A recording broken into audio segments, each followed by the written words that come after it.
Baik, kita mulai ya. Pertemuan ini, Bismillah. Assalamualaikum warahmatullahi wabarakatuh. Waalaikumsalam Waalaikumsalam warahmatullahi warahmatullahi wabarakatuh. wabarakatuh. Oke, baik. Terima kasih ini kelas PSTI Basis Data B ya. Hari ini kita akan melanjutkan pembahasan di minggu lalu dan kemudian kita coba case study ya untuk bagaimana kita bisa melakukan perancangan basis data, kurang lebih seperti itu teman-teman. Nah, di pertemuan sebelumnya kita sudah membahas terkait bagaimana kita bisa melakukan pemodelan data. Ada 3 jenis data model ya, konseptual, logical, dan fisikal, yang sebetulnya adalah ujungnya adalah bagaimana kita bisa mendesain sebuah yang namanya entity relationship model. Diagramnya bernama ERD, Entity Relationship Diagram. Oke, kenapa Entity Relationship Model diagram? Karena memang di semester ini kita akan mempelajari relational database, kurang lebih seperti itu ya.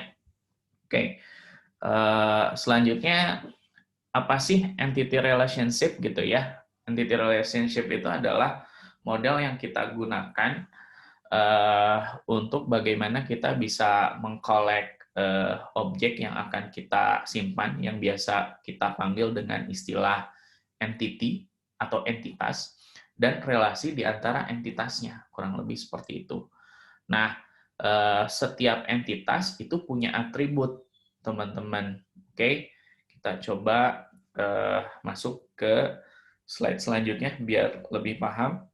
Jadi tadi ya, entity relationship itu bagaimana kita bisa memodelkan objek entity yang akan kita bangun dalam sebuah basis data dan relasi antara entitasnya. Nah, ujungnya adalah kita akan menggambarkan model tersebut dalam bentuk ERD, Entity Relationship Diagram. Jadi, si ERD ini adalah konseptual yang merepresentasikan model data, gitu ya, model data dari sebuah basis data yang digunakan oleh sistem. Kurang lebih seperti itu. Nah, ada elemen apa saja sih ketika kita mau menggambarkan entity relationship dalam bentuk ERD? Oke, yang harus teman-teman ingat, di pertemuan kemarin pun sempat dibahas ya, ada yang namanya entitas, ada yang namanya relasi antar entitas, lalu kemudian ada yang namanya atribut, atribut dari entitas itu sendiri, gitu ya. Apa itu atribut? Atribut itu adalah sebuah apa ya, sebuah set yang nempel pada sebuah objek gitu ya, kurang lebih seperti itu. Dan selanjutnya adalah kardinalitas dari relasinya. Jadi setiap relasi antar entitas itu punya hubungan kardinalitas masing-masing, teman-teman. Lalu ada istilahnya modalitas. Next, kita bahas satu-satu kembali ya, setelah kemarin di konseptual, logical, sama physical kita bahas tentang definisi entitas. Jadi, apa itu entitas? Nah, entitas ini kalau misalkan kita sedang mendesain database, kita bayangkan adalah sebuah barang atau objek yang dapat dibedakan dari objek lain yang akan kita kolek, kumpulkan datanya untuk kita olah. Sehingga kita harus punya satu ruang penyimpanan data, kurang lebih seperti itu. Data apa ya? Data dari objek atau barang tersebut.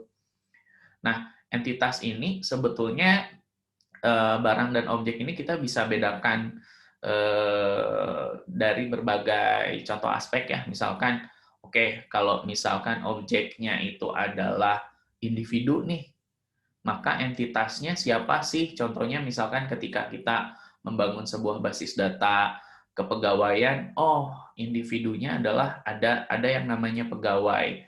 Kalau mau kita ngembangin sistem basis data untuk penjualan gitu ya, store gitu ya, oh ada pelanggan. Kalau sistem informasi akademik gimana?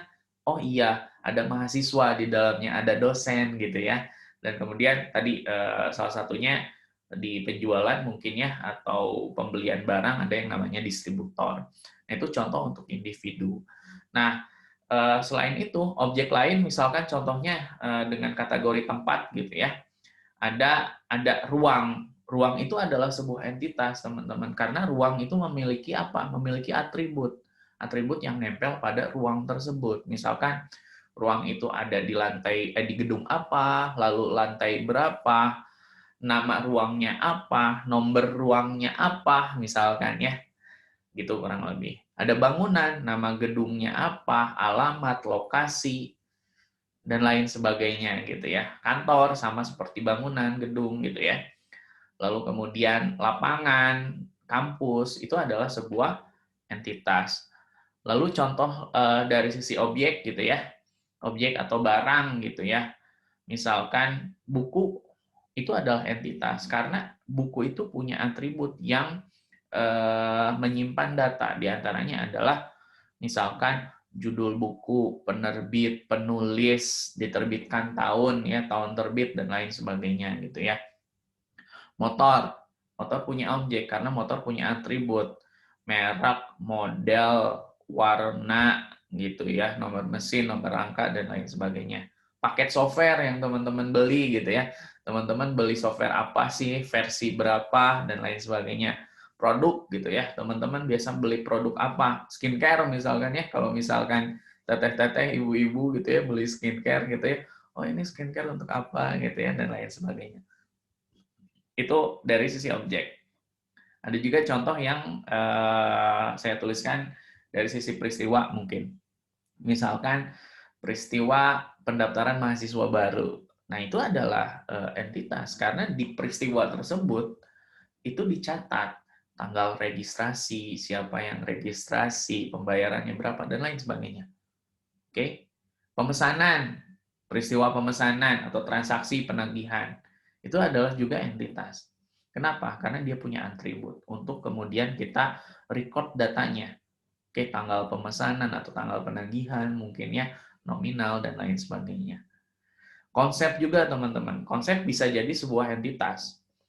Konsep rekening, nomor rekening, atau kualifikasi calon pegawai, gitu. Itu adalah semua entitas. Jadi, teman-teman ketika menyusun sebuah basis data, itu hal yang pertama bisa didefinisikan adalah entitas. Oke, entitas didefinisikan entitas berdasarkan barang atau objek yang bisa dibedakan satu sama lain dan dia punya atribut. Kurang lebih seperti itu.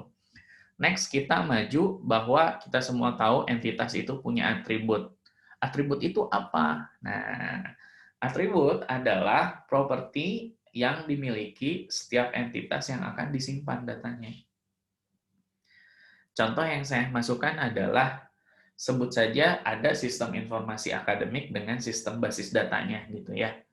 Salah satu entitas yang disimpan di sistem informasi akademik adalah entitas mahasiswa. Nah, mahasiswa itu punya properti yang nempel atau yang biasa kita kenal dengan istilah atribut. Atributnya apa? NIM, nama, alamat, tempat tanggal lahir, kelas dan lain sebagainya gitu ya. Dan itu semua kemudian nantinya kita akan simpan dan olah datanya gitu. Itu adalah atribut, entitas dan atribut. Sampai sini ada pertanyaan nggak terkait entitas untuk mendefinisikan entitas? Belum ada? Belum ada, Pak. Belum ada ya. Kita lanjut. Tapi kalau misalkan teman-teman ada pertanyaan, langsung raise hand aja ya, atau bisa chat biar nggak numpuk pertanyaannya. Next, kemudian adalah ketika sudah mendefinisikan, oh entitas 1, entitas 2, maka yang harus kita lakukan adalah kira-kira relasi antar entitasnya seperti apa. Karena kita lagi belajar relasional basis data ya, basis data relasional. Jadi kita harus bisa menentukan, mendefinisikan, misalkan antara mahasiswa dengan mata kuliah gitu ya, relasinya apa? Oh, mahasiswa mengambil mata kuliah. Oke, nah di sini ada dua syarat teman-teman. Oh, ada aturan. Kalau penamaan entitas itu harus karena dia objek ya, harus kata benda gitu ya. Tapi kalau misalkan ngomongin relasi, kita harus memberi nama dengan kata kerja untuk relasinya gitu ya, relasi antar entitasnya. Kurang lebih seperti itu. Nah, entitas, atribut, dan kemudian relasi gitu ya. Selanjutnya, nah ini bertahap, kita lebih kompleks ya. Kita sudah punya entitas, kemudian entitas dilengkapi dengan atributnya, dan kemudian ada relasi gitu ya. Selanjutnya adalah ketika kita menggambarkan model relasional database dengan ERD adalah kita harus melengkapi relasi antara kedua atau lebih entitas dengan yang namanya kardinalitas relasi, hubungan kardinalitas antar entitas atau antar objeknya, kurang lebih seperti itu. Nah, kombinasinya biasanya umumnya ada kombinasi one to one to many, atau many to many gitu ya. Di contoh di depan itu adalah sebuah contoh model basis data kepegawaian dari sebuah organisasi ya. Misalkan organisasinya punya yang namanya departemen dan punya pegawai. Kira-kira hubungan antara departemen dan pegawainya itu seperti apa, teman-teman? Nah, itu didefinisikan dengan istilah kardinalitas.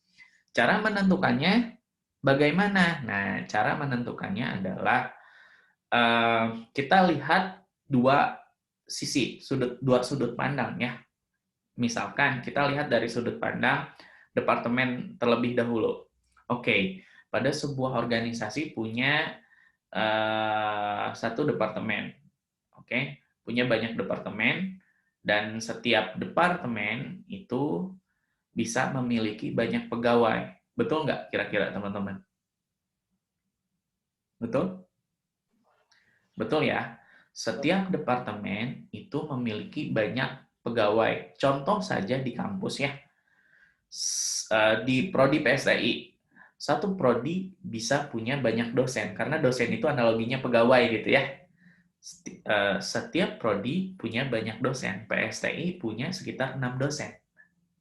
Termasuk diantaranya saya gitu ya.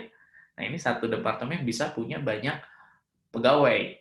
Oke, dengan misalkan nanti di atributnya dilengkapi dengan kategorinya. Oh, ini adalah pegawai administrasi, ini pegawai pengadaan, ini pegawai keuangan dan lain sebagainya gitu. Tapi analoginya adalah kalau kita lihat dari sisi departemen, oke, setiap departemen itu punya banyak pegawai. Artinya kalau banyak itu artinya lebih dari satu, teman-teman. Lebih dari sama dengan satu. Jadi memungkinkan sebuah departemen mempunyai satu atau lebih gitu ya. Lebih dari sama dengan kalau notasi matematisnya.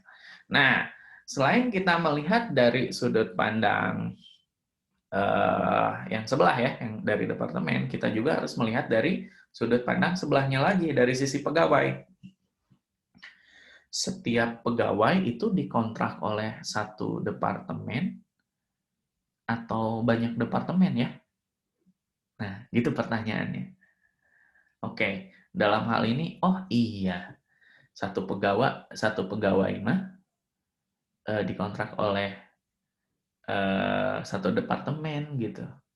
Artinya kita bisa menentukan ya. Berarti tadi di sudut pandang pertama, setiap departemen punya lebih dari satu. Artinya di sini ada kardinalitasnya banyak karena dia lebih dari satu. Tapi kalau misalkan kita lihat dari sebelah, kalau misalkan pegawai itu bisa punya banyak departemen nggak? Oh, nggak bisa. Karena setiap pegawai, yang namanya pegawai itu terikat dengan satu departemen. Berarti hubungan kardinalitas di departemennya adalah satu. Kecuali kalau misalkan di sini setiap pegawai itu boleh bekerja di banyak departemen. Nah, berarti kalau banyak, ininya banyak gitu ya. Sehingga bisa disimpulkan dari analisa dari dua sudut pandang, baik dari sisi departemen maupun pegawai, oh iya, hubungan kardinalitasnya adalah satu ke banyak. Kurang lebih seperti itu. Nah, itu untuk kardinalitas. Kalau misalkan satu ke satu atau banyak ke banyak, itu seperti apa? seperti apa, Pak? Gitu ya, seperti apa? Banyak ke banyak itu seperti misalkan ada yang punya contoh nggak kira-kira teman-teman? Hmm?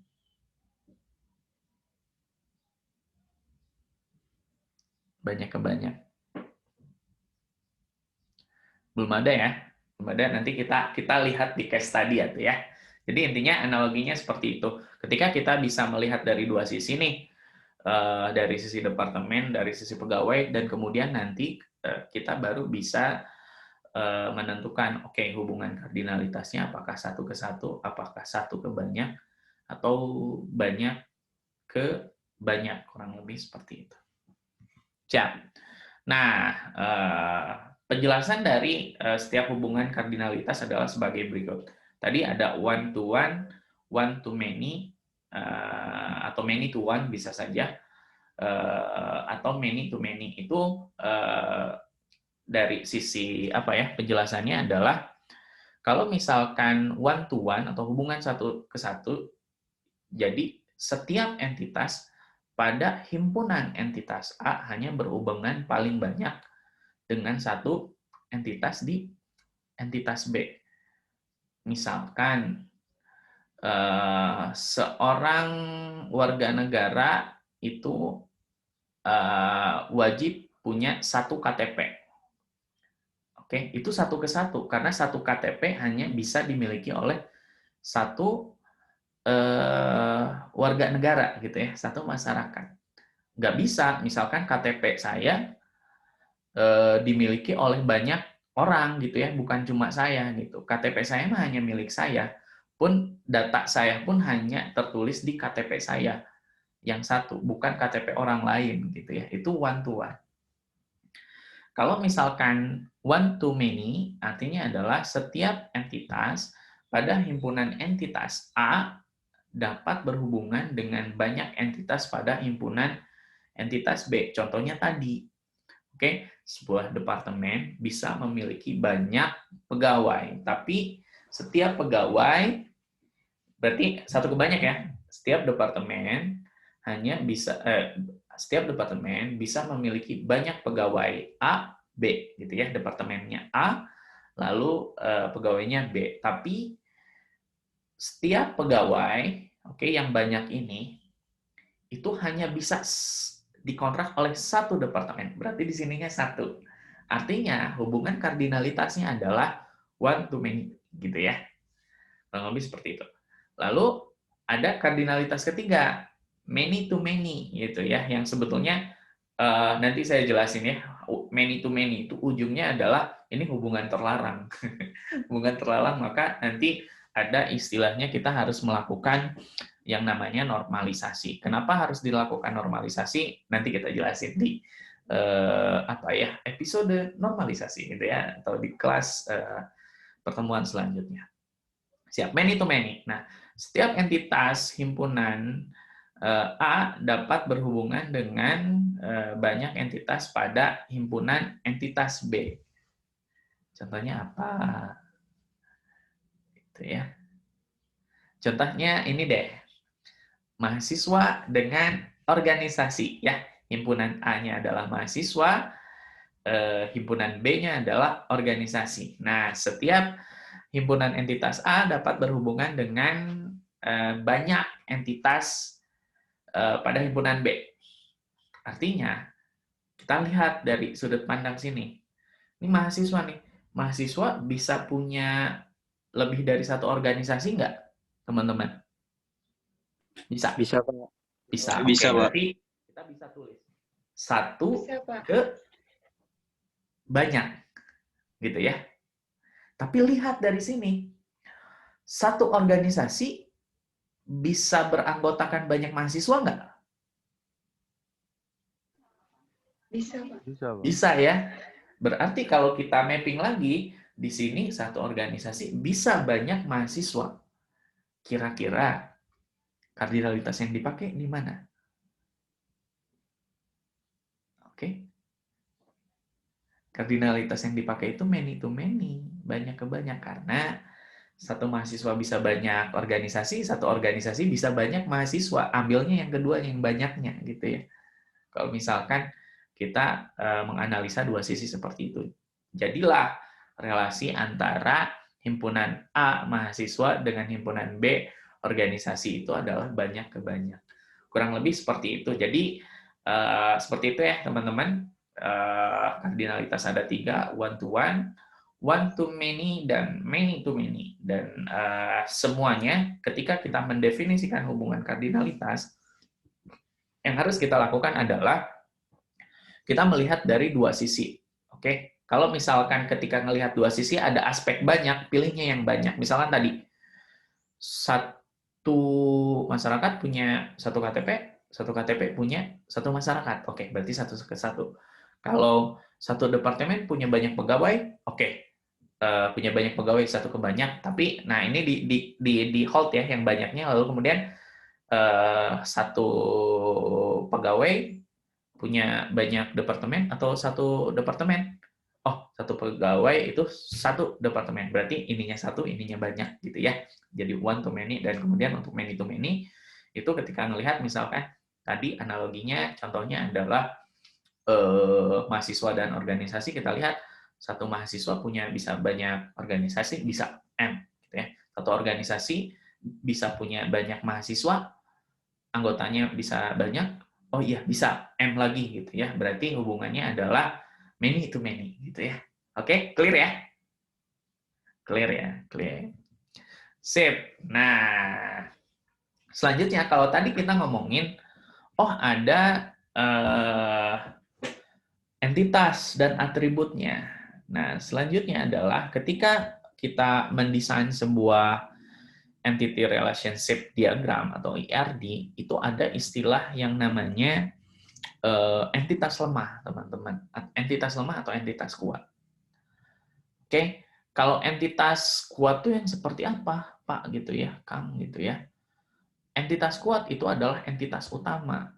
Misalkan tadi kalau antara mahasiswa dan organisasi, entitas kuatnya adalah mahasiswa dan organisasinya. Tapi kalau entitas lemah itu adalah entitas dan yang entitas kuat itu mempunyai atribut kunci. Tadi mahasiswa berarti NIM ya, organisasi berarti kode organisasi ya sebagai primary key-nya. Tapi kalau entitas lemah itu apa? Nah, entitas lemah itu adalah entitas yang berasal dari multi-value atribut. Atribut yang bernilai ganda. Yang sebetulnya entitas lemah itu sebetulnya atribut. Atribut yang nempel pada sebuah entitas yang lain. Tapi karena dia bernilai ganda, maka si atribut tersebut tidak bisa. Itu harus dikeluarkan jadi entitas baru. Maka entitas yang muncul dari multi-value atribut adalah entitas lemah. Kenapa harus dikeluarkan? Karena bisa menyebabkan redundansi, duplikasi data. Kalau misalkan satu entitas ada yang memiliki multi-value atribut. Dan itu nggak boleh. Nah, salah satu yang bisa yang harus dilakukan di next step yaitu normalisasi adalah kita melihat apakah ada multi-value atribut sehingga kita harus pisahkan, keluarkan menjadi entitas baru, yaitu entitas lemah tadi, gitu ya. Nah, dalam case contoh yang saya tampilin adalah antara mahasiswa dengan hobi. Hobi itu sebetulnya atribut, benar nggak? Atribut yang nempel dari mahasiswa, hobinya mahasiswa, gitu ya. Oke, mahasiswa ini nama alamat hobi. Tapi masalahnya, hobi itu multi-value atribut. Hobi saya banyak, gitu ya. Saya hobi otomotif, saya hobi musik, saya hobi makan, gitu ya. Mungkin teman-teman bisa lebih banyak dari saya. Saya hobinya dandan, Pak. Saya hobinya main, Pak. Saya hobinya belajar, Pak. Saya hobinya sholat tahajud, Pak, gitu ya. Ibadah, gitu ya. Luar biasa, gitu ya. Nah, ketika misalkan hobinya banyak, kebayang nih. Misalkan nama Rian, hobi otomotif. Nama Rian, hobi makan. Nama Rian, hobi main, misalkan. Kebayang tuh. Rian punya 3 record. 3 record itu disebabkan karena hobinya ada 3. Jadinya ada duplikasi data. Data Rian itu ada 3. Padahal sebetulnya Riannya mah 1, gitu, bukan 3, gitu ya. Kurang lebih seperti itu. So, nggak bisa. Ini hobi ini yang nempel ke mahasiswa biar nggak menyebabkan redundansi, duplikasi data, kita keluarkan jadi satu entitas. Nah, entitas yang berasal dari multi value attribute adalah yang biasa kita sebut dengan istilah entitas lemah. Oke, sampai sini ada pertanyaan nggak? Sebelum lanjut, sebelum numpuk. Tadi sudah, oke, apa itu entitas, apa itu atribut, apa itu relasi, kardinalitas relasi, dan kemudian entitas baru nih, selain entitas utama, yaitu entitas kuat, ada entitas lemah yang muncul dari multi-value attribute dari entitas utamanya. Ada yang mau ditanyain dulu sebelum saya izin bertanya, Pak. lanjut? Mangga. Kan tadi buat entitas lemahnya itu kalau misalnya kayak ada ganda gitu, Pak. Misalnya jadi mahasiswa nih, terus habis itu punya data kayak apa sih ekskul gitu. Nah, ekskulnya itu banyak gitu, Pak. Nah, ekskul ini bisa disebut juga entitas lemah berarti, Pak, atau gimana? Oke. Nah, kalau konteks hobi itu jelas dia entitas lemah karena hobi itu dia sebuah atribut yang nempel di mahasiswa ya. Tapi kalau karena kenapa? Karena hobi itu nggak punya atribut lain sebetulnya. Ya hobi mah hobi gitu ya. Hobinya mahasiswa gitu ya. Tapi kalau kita lihat di case mahasiswa dengan ekstrakurikuler gitu ya. Apakah ekstrakurikuler itu adalah entitas lemah? Nah, saya lempar nih ke teman-teman. Kira-kira teman-teman dengan kita rollback ya ke bahasan soal entitas tadi, kira-kira ekstrakurikuler ini entitas lemah atau entitas kuat ya? Ada yang bisa menjawab? Entitas kuat, Pak. Entitas kuat. Darojati ya. Kenapa Darojati si ekskul itu adalah entitas kuat? Karena dia tuh nggak bisa aja nggak nempel ke mahasiswa. Misalnya kan misalnya anggotanya bukan mahasiswa doang atau enggak dia tuh bukan bukan dibawa-bawa sama mahasiswa gitu, bukan data yang dari awal mahasiswa. Jadi kayak harus ada ikatan dulu, kayak harus ada hubungan dulu baru bisa jadi kayak ngedaftar dulu gitu. Kan ekskul tadi ya harus didaftarin dulu, harus ini. Tapi kalau hobi kan udah kayak dibawa-bawa gitu. Mau misalnya kan kalau misalnya yang yang tadi ekskul itu bisa jadi kan bisa keluar kan. Bisa bisa berubah gitu.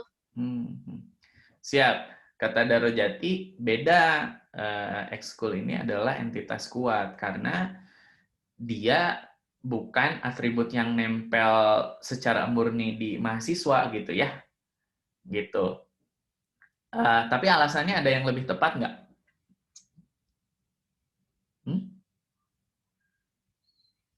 Ada yang lebih tepat nggak? Teman-teman yang lain mungkin? Jawaban Darojati benar, ekskul itu adalah entitas kuat. Tapi jawaban alasannya bisa ada yang lebih tepat. Ada yang mau mengungkapkan pendapatnya? Nggak ada ya? Nggak ada.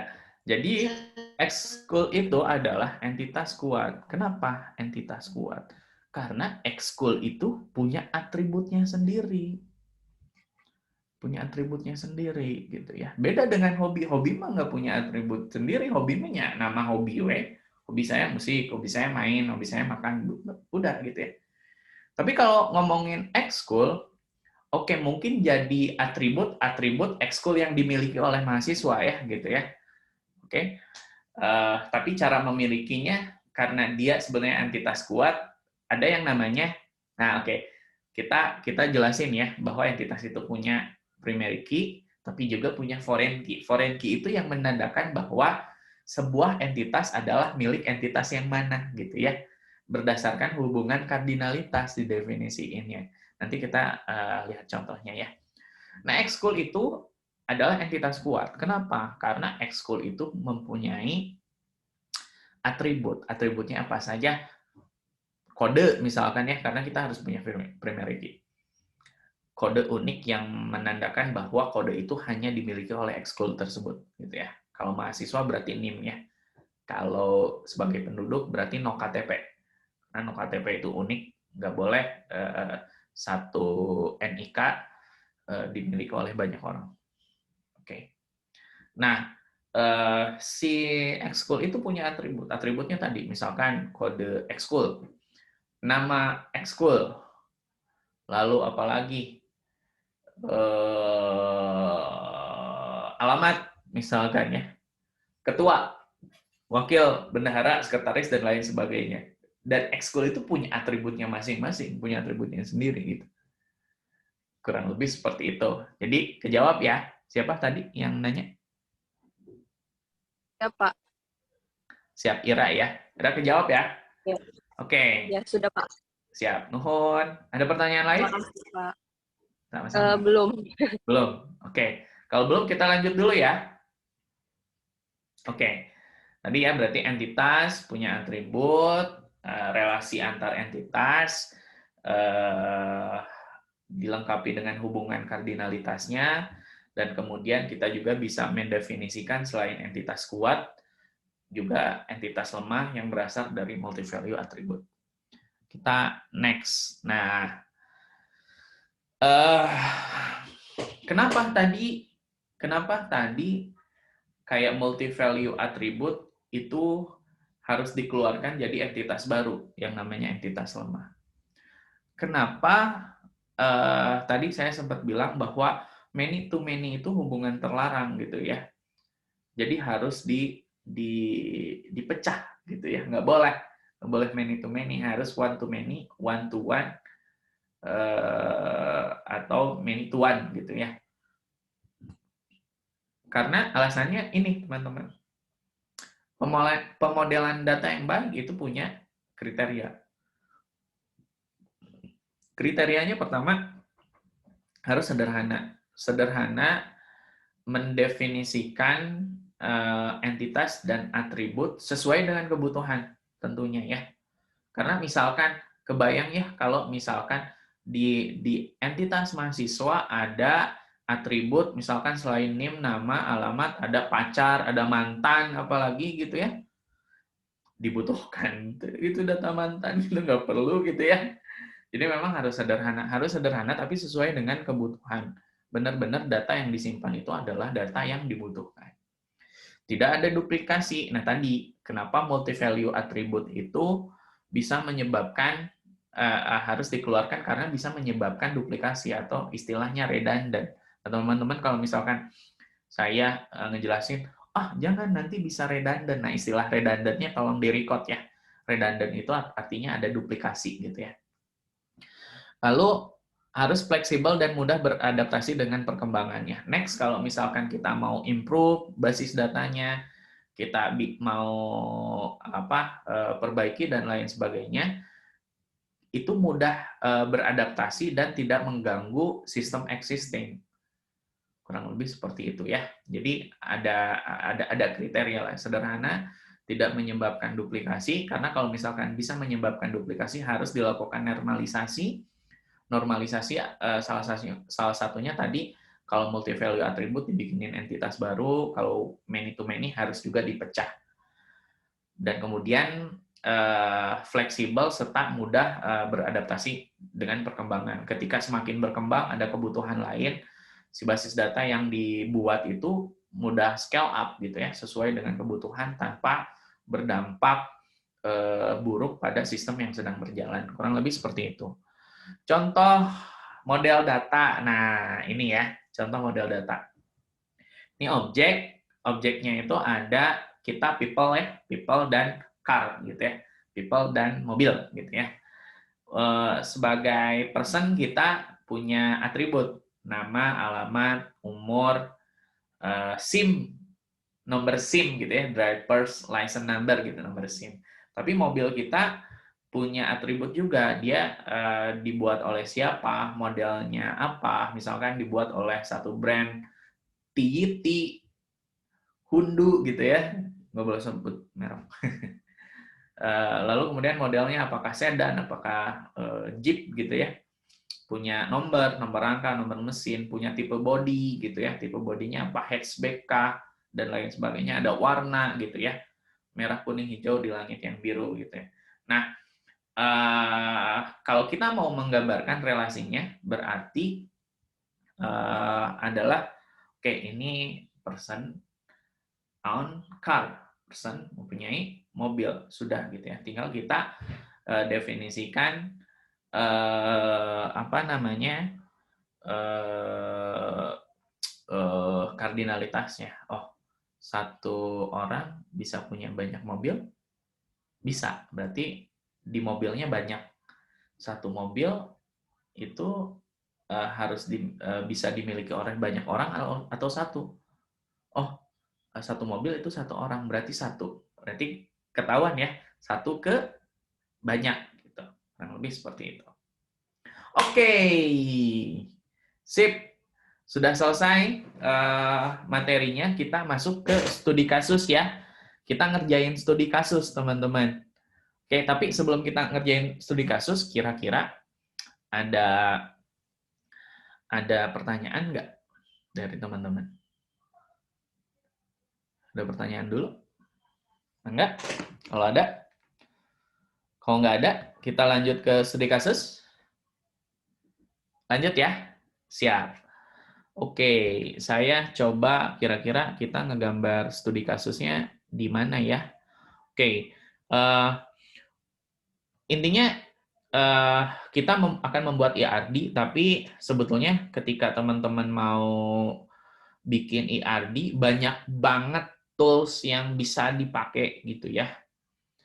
Kalau dulu tuh ada Power Designer gitu ya, ada apalagi gitu ya, Enterprise Architecture bla bla gitu ya. Itu bisa banget dipakai. Tapi saat ini udah mulai berkembang ya, online tools banyak untuk melakukan pemodelan data. Salah satunya yang kadang saya gunakan atau bahkan sering gitu ya, saya menggunakan Draw.io yang memang sudah terintegrasi dengan Google Drive ya. Teman-teman bisa misalkan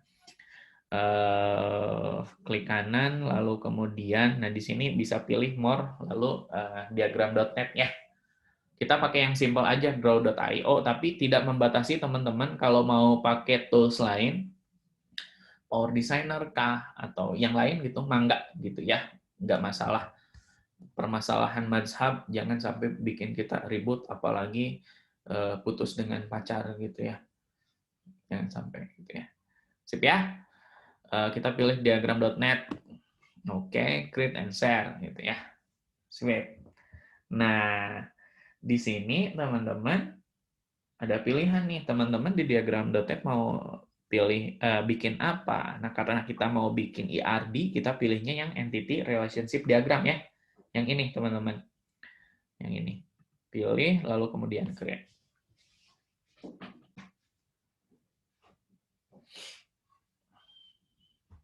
Agak lama. Oke.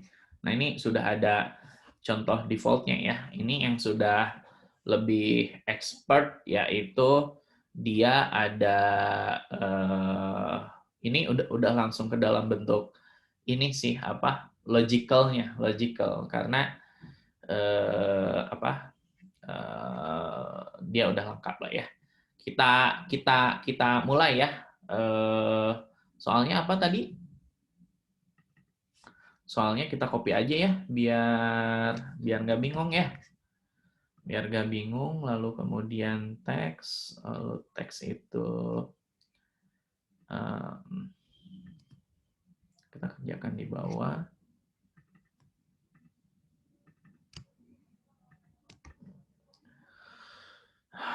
Paste gitu ya. Studi kasus. Kira-kira kebaca nggak teman-teman? Kebaca, Pak. Kebaca. Kebaca ya. Siap ya? Nah, kita ngerjain studi kasus. Tugasnya adalah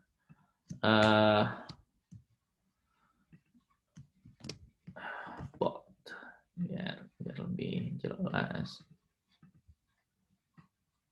Itu ya. Studi kasusnya adalah sistem informasi akademik dibangun oleh universitas. Oh, oke. Untuk melakukan siap gitu ya. Studi kasusnya adalah sistem informasi akademik dibangun oleh universitas untuk memfasilitasi melakukan pendataan data mahasiswa dalam melakukan kontrak kuliah. Nah, kontrak kuliah mahasiswa selanjutnya di-ACC oleh dosen pembimbing akademik gitu ya. Ini yang biasa teman-teman lakukan di kampus ya ketika ngisi rencana studi ya. Teman-teman mahasiswa ngisi rencana studi, mengkontrak mata kuliah lalu di-ACC oleh dosen pembimbing akademik. Gitu ya. Kurang lebih. Nah, kira-kira teman-teman dari penjelasan sebelumnya step by step untuk membuat model basis data IRD ini, kira-kira kita harus melakukan apa dulu nih? Nentuin identitasnya dulu, Pak. Gimana? Nentuin identitas datanya Tentuin dulu. entitas ya. Nah, berarti saya tulis nih di sana. Langkah pengerjaan. 1. Apa? Nentuin identitas.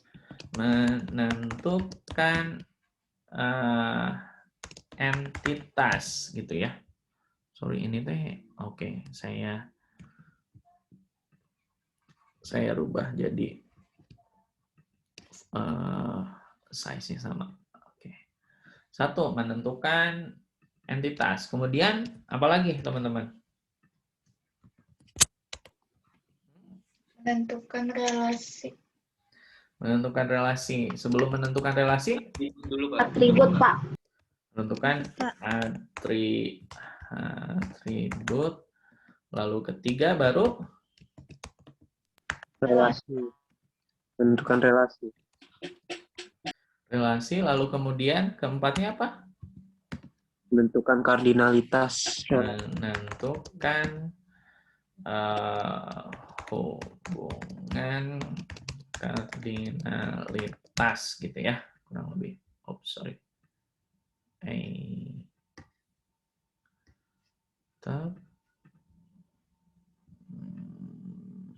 Siap. Oke ya. Nah, udah benar teman-teman. Jadi ketika mau bikin sebuah IRD, oke, hal yang harus dilakukan atau langkah pengerjaannya diantaranya pertama teman-teman harus menentukan entitas, lalu kemudian lengkapi atribut dari setiap entitasnya, lalu kemudian menentukan relasi antar relasi antar entitas dan kemudian ada kardinalitasnya gitu ya, kurang lebih ya. Coba kita tentukan nih. Untuk entitasnya kira-kira ada apa saja nih, teman-teman dari sini? Mahasiswa, Mahasiswa. kuliah. Oke, tadi apa? Mahasiswa ya? Mahasiswa, lalu kemudian? Mata kuliah. Mata kuliah. Ada lagi? Dosen, Pak, dosen. Dosen. Ada lagi nggak?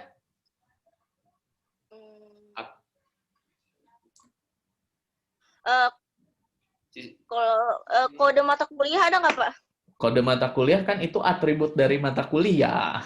Oh iya lupa. Iya, kan ini kita lagi ngomongin entitas, belum ke atribut. Oke ya, udah ya? Sip ya? 3 entitas ya, teman-teman, kita lihat.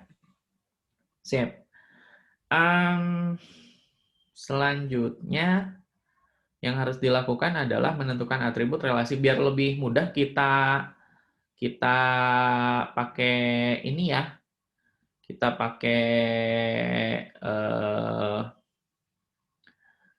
pakai ini nih. Kita pakai diagramnya langsung, berarti sudah ada entitas mahasiswa, lalu kemudian apa lagi selain mahasiswa tadi? Apa? Ini ya. Mata kuliah. Mahasiswa, mata kuliah. Oke, mata kuliah, dan kemudian ini bisa di copy paste ya, Ctrl C, Ctrl V. Ada yang namanya dosen, gitu ya, dosen, gitu ya. Tapi sebetulnya teman-teman bisa saja pakai yang ini nih, yang entitas, yang ini nggak masalah untuk bikin IRD ya. Tapi kalau ini bisa lebih enak kita lihatnya, cuma kalau mau pakai ini juga no problem, gitu ya, yang lebih sederhana. Atau ya, pakai yang mana? Mau pakai yang ini atau pakai yang ini? Karena kita ngomongin entity belum ke table ya, kita pakai ini dulu deh, gitu ya. Berarti ada entitasnya, ada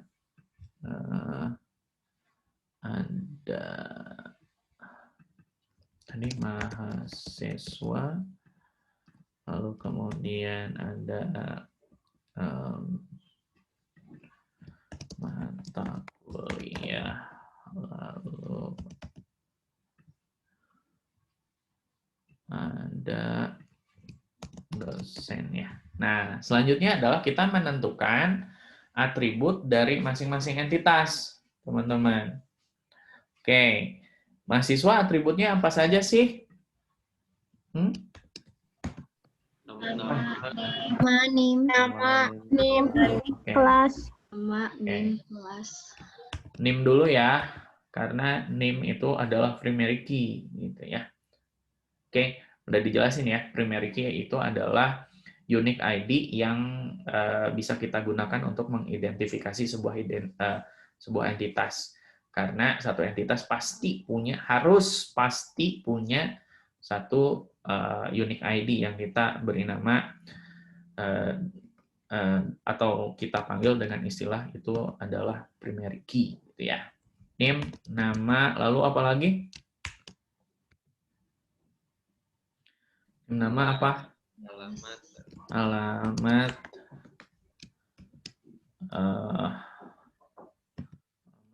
Jurusan atau prodi ya, kalau kita prodi. Apalagi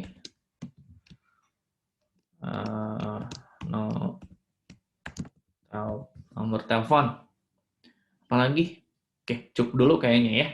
Tapi intinya teman-teman, untuk menentukan atribut itu tentukan atribut sedetail mungkin yang kita butuhkan, tapi oke ya, sedetail mungkin yang kita butuhkan. Karena kalau detail tapi kita nggak butuh, kayak tadi misalkan ya, bercandanya adalah mahasiswa ada atribut, di sini ada atribut mantan gitu ya. Pertanyaannya adalah, emang perlu itu data mantan gitu ya? Di akademik kan enggak gitu ya. Itu mah di database masing-masing personal aja gitu. Jadi nggak perlu gitu ya. Jadi intinya yang benar-benar diperlukan. Sedetail mungkin yang benar-benar diperlukan. Kurang lebih seperti itu. Nah, selanjutnya adalah menentukan atribut mata kuliah. Nah, mata kuliah itu atributnya apa aja? Oke, kalau misalkan teman-teman lihat ini ya. Lihat ini ya. Lihat ini ya di saya. Di saya tuh ada yang namanya di ujungnya nih ada T308, TI 405, TI 411. Itu tuh apa? Kode mata Kode kuliah. mata Kode mata kuliah. kuliah. Nah, kode mata kuliah. Ini adalah primary key-nya. Kita tandain ya primary key-nya. F gitu ya. Lalu selain kode mata kuliah, di mata kuliah ada apa lagi? Nama mata kuliah. Nama mata kuliah. Ada apa lagi? Jumlah SKS. Nama dosen. KS. Plus. Nah, nama dosen ya. Oke, saya masukin dulu deh. Dosen.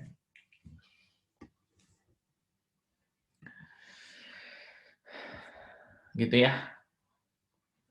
Lalu kemudian apa lagi nih? Status, Pak. Status maksudnya apa? Status mata kuliah sendiri udah di ACC sama dosen atau belum gitu. Oh, oke. Status mata kuliah. Kayaknya bukan di sini deh. Nanti ya. Mata kuliah, Pak. Apa? Waktu. Waktu, jadwal. Ya. Jadwalnya. Jadwal. Ketika kalian kontrak ada jadwal? Ada, Pak. Oke. Ada, Pak. Ada. Sip ya. Oke, segitu dulu ya, biar simple ya. Tapi intinya adalah detail sesuai dengan kebutuhan. Dosen itu punya NIP namanya ya. Nomor induk pegawai. Ada apa lagi? Sama dana. Terus apa? Alamat standar lah ya. Prodi ya, dari prodi PSTI. Telepon gitu ya. Oke, segitu dulu aja ya. Segitu dulu aja. Nah, selanjutnya adalah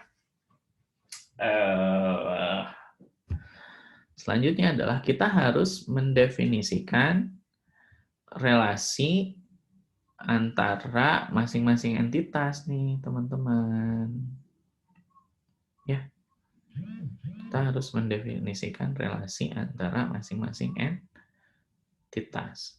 Kita coba lihat di sini ada notasinya apa saja. Notasinya. Oh, oke, di sini ada notasi ini nih. Oke ya. Lalu kemudian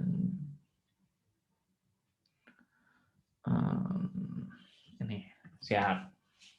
Atau dosen sama mata kuliah ada relasinya? Ada ya harusnya. Ada dong. Ya, sip. Oke. Nah, kita tadi dalam mendefinisikan relasi kita harus memberi nama relasi tersebut. Relasinya teh apa sih gitu ya? Saya dengan mahasiswa itu apa? Sebagai dosen, mahasiswa dengan mata kuliah, dosen dengan mata kuliah dan lain sebagainya gitu ya. Kira-kira apa relasi antara mahasiswa dengan mata kuliah? Coba baca. Sistem informasi akademik dibangun oleh universitas untuk memfasilitasi melakukan pendataan data mahasiswa dalam melakukan kontrak kuliah. Berarti mahasiswa dengan mata kuliah tuh Mengkontrak, apa? Pak. Kontrak ya? Kontrak. Mengontrak atau mengambil gitu ya. Mengambil gitu ya. Oke. Lalu kemudian dosen sama mahasiswa nih. Kontrak mata kuliah mahasiswa selanjutnya di-ACC oleh pembimbing akademik. Nah, dalam konteks mahasiswa dengan dosen, dosen dengan mahasiswa gimana? Relasinya apa? Dosen pembimbing Dosen, nah bisa mengajar ya, tapi dalam konteks studi. Nah, teman-teman harus jeli membaca kebutuhan, requirement dari user. Nah, requirement biasanya dalam bentuk narasi kayak gini. Ini narasi requirement nih. Yang ini adalah narasi requirement. Kita lihat di sini dulu. Kalau mengajar, dosen itu mengajar mahasiswa lewat apa? Lewat mata kuliah gitu, hubungannya jauh lagi gitu ya. Nanti kita lihat satu-satu ya. Dalam hal ini, dosen dengan mahasiswa adalah mahasiswa selanjutnya, kontrak mahasiswa selanjutnya akan di-ACC oleh dosen pembimbing. Artinya, dosen dengan mahasiswa apa? Setujui, Pak. Membimbing. Setujui. Bimbing. Dosen membimbing mahasiswa. Membimbing akademik, atau ya.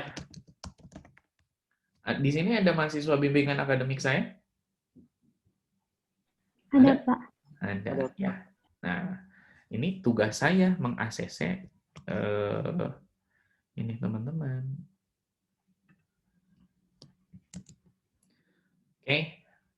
Mahasiswa sama dosen dan mahasiswa udah ketahuan ya relasinya. Nah, kira-kira dosen dengan mata kuliah nih, relasinya apa?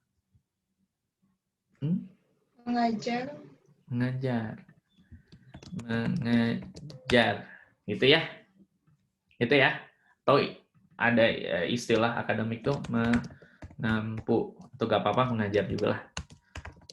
Nah, unik ya teman-teman. Tadi saya nyebut mengajar, tapi di sudut pandang lain ada yang manggilnya mengampu. Sebetulnya itu tanda-tanda ya, tanda-tanda teman-teman bahwa ketika melakukan pekerjaan yang berkaitan dengan designing ya, mendesain, dalam hal ini kita mendesain basis data, saya dan teman-teman punya perspektif yang berbeda. Menurut saya mah mengampu, tapi menurut teman-teman mengajar. Konteksnya sama gitu ya. Jadi sah-sah aja ketika mengajar dan mengampu gitu ya. Nah, di sini kita lihat bahwa setiap pekerjaan desain arsitek sebuah basis data, aplikasi, antara satu orang dengan orang yang lain berbeda, kecuali dia bekerja sama untuk mengerjakan ini gitu ya. Kecuali dia nyontek kalau pekerjaannya pekerjaan personal, tapi jawabannya sama dengan yang lainnya. Sebenarnya kalau tugas-tugas kayak gini, simpel banget. Saya kalau misalkan ngelihat tugasnya Zirli dan Ira, misalkan kok sama, ini nyontek. Karena nggak mungkin identik sama, pasti beda. Kayak misalkan ini, nama aja ya. Nama saya tulis mahasiswa. Orang mah mungkin tulis aja MHS biar lebih singkat nanti dipanggilnya. Tulis aja di sini matkul biar lebih singkat ditulisnya misalkan. Itu sah-sah aja. Sangat bisa gitu ya. Itu artinya dan artinya apa ya? Perspektif tiap orang berbeda-beda, teman-teman. Dan kalau misalkan ada pekerjaan mungkin kita bisa punya satu pandangan yang sama, output yang sama ketika mengerjakan kerja kelompok atau kerja tim. Tapi kalau misalkan tugas personal, pekerjaan personal itu identik dengan yang lain, itu adalah nyontek gitu ya. Kalau di penilaian ini ya, tugas harian ya. Siap. Relasinya sudah kita pakai apa ya? Ini banyak sekali tuh teman-teman, ada M ke N, ada 1 ke N, 1 ke 1 gitu ya. Relasinya banyak. Nah, biar kita lebih simpel ya nentuinnya, kita pakai yang untitled relationship biar kita bisa definisiin apa ya, kardinalitasnya dengan angka dulu aja. Gitu. Itu gitu ya. Saya orangnya estetik, saya orangnya detail, jadi nggak enak kalau misalkan ada yang mencong. Nah, enak. Sip. Lalu kemudian di bawahnya kita ini ya, tambahin lagi.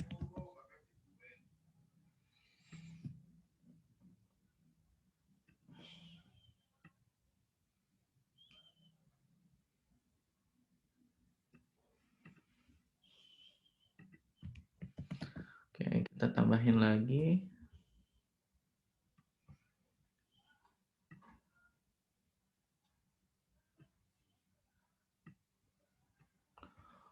Oke, lalu terakhir kita hubungkan lagi, gitu ya. Kenapa kayak gini antara dosen dan mata kuliah? Relasinya di sini biar ini aja, biar enak kebaca dan rapi dibanding gini gitu, dibanding gini ya, biar rapi. Siap. Oke. Entitas sudah ditentukan, atribut sudah ditentukan, lalu kemudian tugas lain adalah menentukan hubungan kardinalitas. Oke. Siap-siap ya, teman-teman ya. Hubungan kardinalitas. Kita pakai apa ya? Kita pakai ini deh. Kita punya hubungan kardinalitas ya. Nah, kita lihat ya, teman-teman. Kan tadi kalau menentukan hubungan kardinalitas itu adalah melihat dari dua aspek sudut pandang ya. Mahasiswa sama mata kuliah gitu ya. Nah, kita lihat dari sudut pandang mahasiswa dulu sebelum ke sudut pandang mata kuliah. Satu mahasiswa itu bisa mengambil satu mata kuliah atau banyak mata kuliah? Banyak mata kuliah, Pak. Banyak mata kuliah ya, teman-teman semester ini ngontrak berapa mata kuliah? 6, 7, 8. 6 ya? Pak. Ya. Berarti di sini kita tulis banyak ya? Banyak, N. Oke. Satu mata kuliah bisa, satu mahasiswa bisa ngontrak satu mata kuliah? Bisa. Tapi bisa nggak lebih dari satu? Bisa juga. Berarti karena bisa lebih dari satu, kardinalitas di mata kuliah itu adalah banyak ya? Banyak gitu ya. Karena banyak di sini, N di sini itu artinya bisa lebih dari sama dengan satu gitu ya, kalau notasi matematika. Nah, kita lihat sudut pandang sebelahnya. Kira-kira satu mata kuliah bisa diambil oleh hanya satu mahasiswa atau banyak mahasiswa ya? Misalkan basis data nih, bisa diambil oleh satu mahasiswa atau banyak mahasiswa kira-kira? Lebih dari satu? Lebih dari Lebih dari satu. satu, Lebih Pak. Lebih dari satu ya? Lebih dari satu ya? Lebih dari Oke. Berarti jawabannya adalah hubungan kardinalitas antara mahasiswa dengan mata kuliah adalah banyak ke Banyak ke banyak. Banyak, Pak. banyak ke banyak. Siap ya? Kita tugasnya sekarang adalah mapping hubungan kardinalitas antara dosen dengan mahasiswa. Siap. Kira-kira nih, satu dosen itu bisa membimbing satu atau lebih mahasiswa atau banyak mahasiswa ya? Lebih mahasiswa, Pak. Banyak mahasiswa. Banyak siswa ya? Bimbingan akademik saya itu dari berapa angkatan? 3 angkatan udah hampir nyampe 30-an lebih orang gitu ya. Berarti banyak ya? Nah, siap. Kira-kira nih, kita lihat dari sudut pandang mahasiswa ya sekarang ya. Kira-kira satu mahasiswa atau setiap mahasiswa itu pembimbing akademiknya satu atau banyak ya? Satu, Pak. Satu ya. Karena misalkan siapa anak bimbingan saya di sini? Saya, Pak. Siapa namanya? Zirli. Zirli, oke. Zirli itu pembimbing akademiknya cuma saya. Ya, benar nggak? Bukan Pak Wahid, Budian gitu ya. Artinya hanya satu. Berarti di sini adalah satu. Gitu ya. Ini bisa aja banyak ketika memang aturannya menentukan memperbolehkan seperti itu. Harus seperti itu gitu ya. Tapi kalau misalkan dalam kenyataannya di konteks saat ini satu mahasiswa itu di ininya oleh satu dosen akademik, tapi satu dosen akademik itu bisa membimbing banyak mahasiswa. Dapat ya kardinalitasnya ya? Ngerti? Jadi bagaimana ngelihat dua sisi gitu ya? Dua sudut pandang ya untuk menentukan kardinalitas ya, teman-teman ya. Sip? Sip ya? Halo?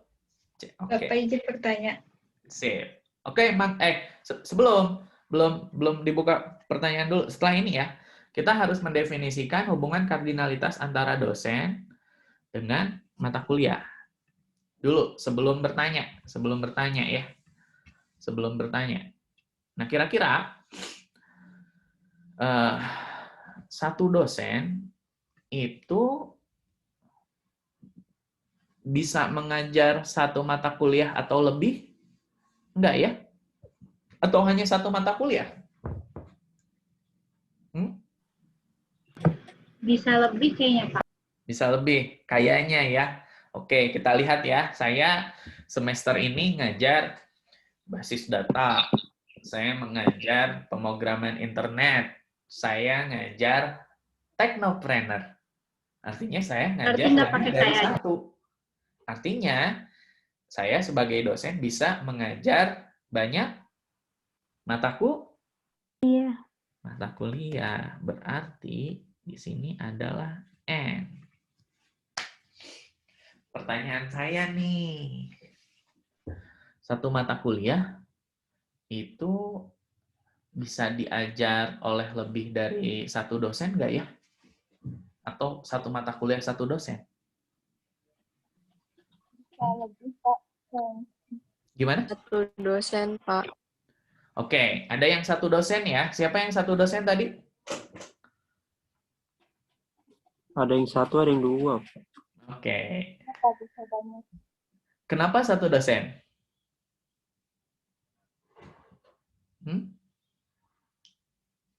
Oke, saya cerita ya.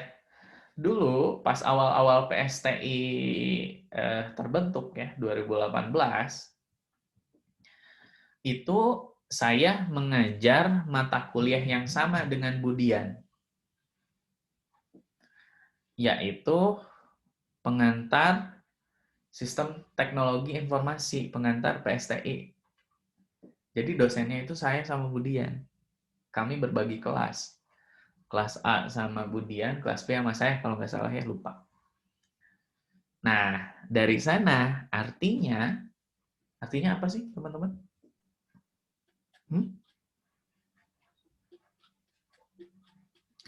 Atau nggak salah kalau memang bisa aja satu mata kuliah diajar oleh satu dosen gitu ya. Bisa saja. Nah, kira-kira kalau dari konteks cerita saya soal mata kuliah pengantar PSTI, itu artinya apa ya, teman-teman? Satu mata kuliah bisa diajar oleh lebih dari satu dosen. Artinya,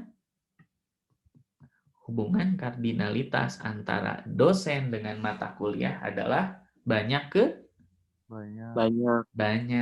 gitu ya. Ini belum ada contoh yang satu ke satu nih.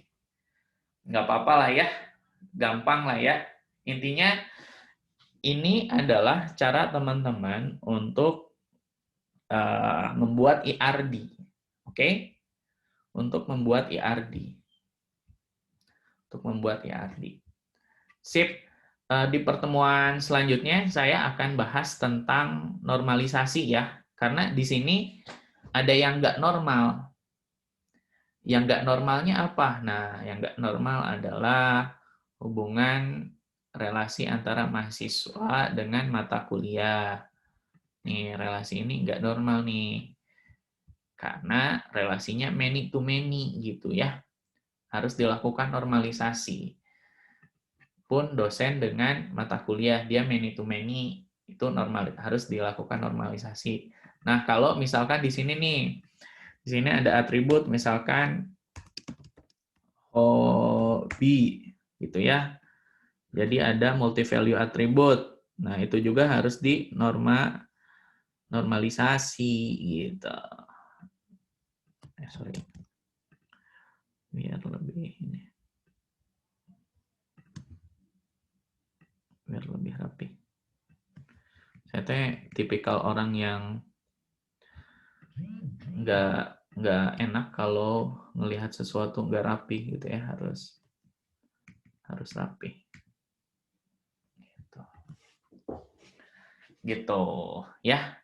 Nah, di sini ada yang harus kita normalkan, yaitu adalah tadi hubungan kardinalitas antara mahasiswa dengan mata kuliah, karena many to many, tabel mahasiswa juga harus dinormalkan karena ada multi value atribut, lalu hubungan ini kelewat.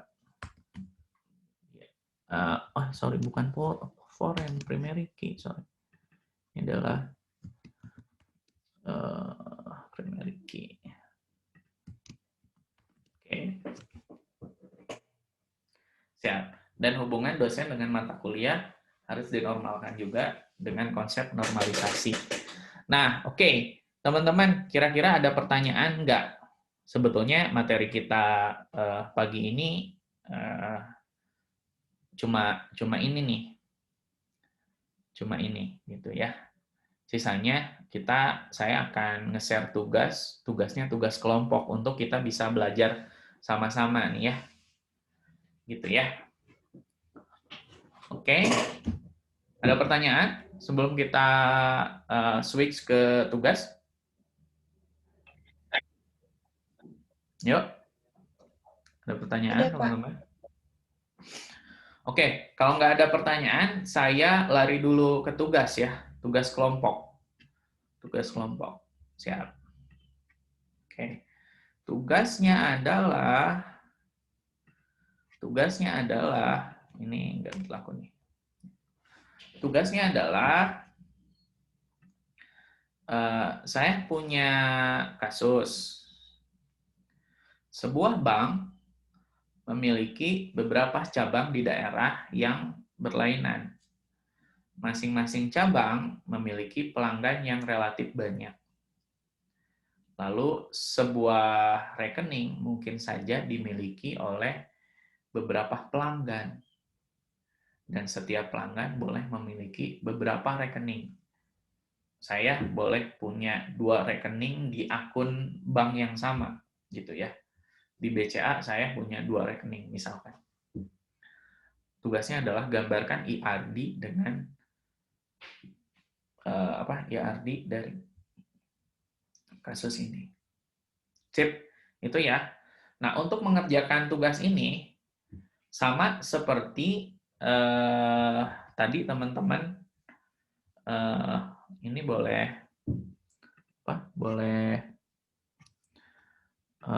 di screenshot nih teman-teman kalau misalkan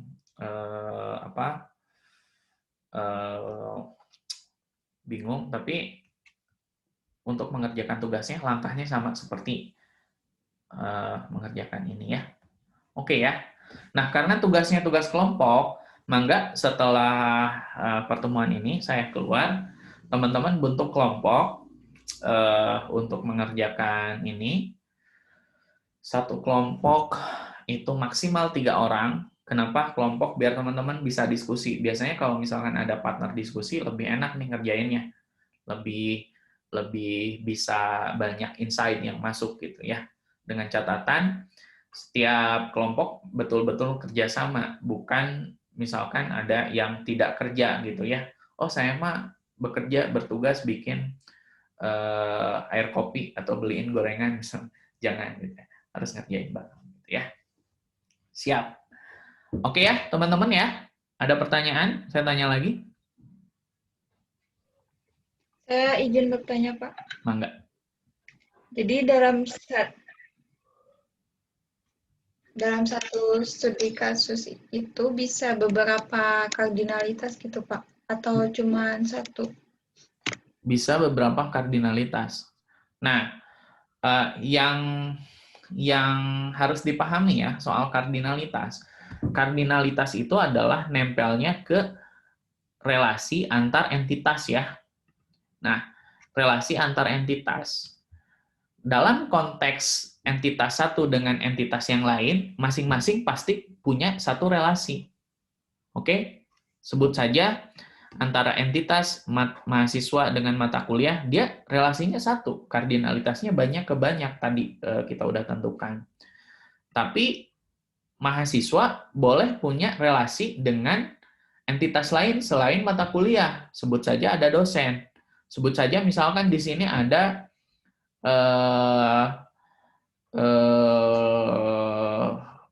ekstrakurikuler gitu ya, organisasi gitu ya.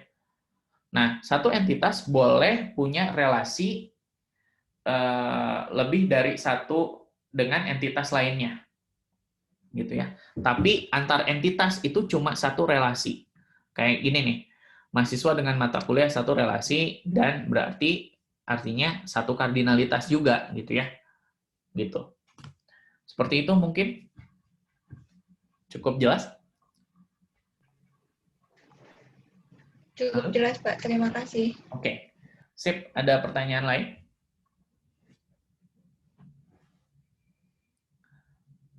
Oke, kalau misalkan nggak ada, saya tutup ya, teman-teman. Silahkan setelah ini, jangan dulu keluar, teman-teman masih punya waktu sampai jam 9-an lebih ya, untuk kemudian teman-teman bentuk kelompok maksimal kelompoknya 3 orang. Nanti Zirli tolong di ini ya, tolong di jadi fasilitator teman-temannya dan dicatat nama kelompok sama anggotanya gitu ya, nama kelompok dan anggotanya, terus nanti kirim ke saya. Oke, kalau gitu mangga saya kasih waktu teman-teman, manfaatin sisa waktu kuliahnya dan jangan lupa isi form absensi ya, di form absensi. Lalu untuk Zirli bantu saya untuk nge-screenshot evidence perkuliahan ya, seperti biasa ya, dengan format yang sudah saya sampaikan. Terima kasih teman-teman. Saya tutup pertemuan pagi ini. Kita ketemu lagi minggu depan ya, teman-teman. Saya izin pamit undur diri. Terima kasih banyak. Semoga teman-teman sehat selalu. Assalamualaikum warahmatullahi wabarakatuh. Waalaikumsalam warahmatullahi wabarakatuh. wabarakatuh. Terima kasih banyak, Pak. Terima kasih banyak. Sama-sama. Saya izin pamit ya, nuhun.